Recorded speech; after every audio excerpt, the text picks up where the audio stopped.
भोगावती साखर कारखान्यानं यंदाच्या गळीत हंगामातील ऊसासाठी प्रतिटन 3200 रुपये दर जाहीर केला होता।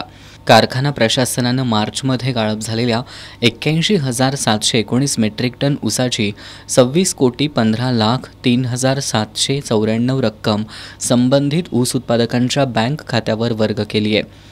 कारखान्यानं आत्तापर्यंत संपूर्ण हंगामातील 5,10,689 टन ऊसाच्या बिलापोटी 163,42,00,00,000 रुपये बिल शेतकऱ्यांना अदा केले। कारखान्यानं यंदाच्या हंगामात 122 दिवसात 5,10,689 टन ऊसाचं गाळप करून सरासरी 12.32% उतार्यानुसार 6,29,320 क्विंटल साखर उत्पादित केली आहे।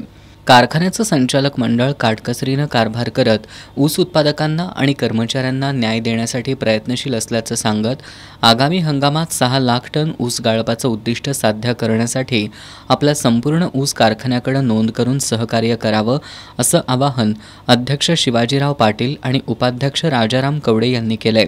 यावेळी सर्व संचालक, प्रभारी कार्यकारी संचालक संजय पाटील आणि सचिव उदय मोरे उपस्थित होते।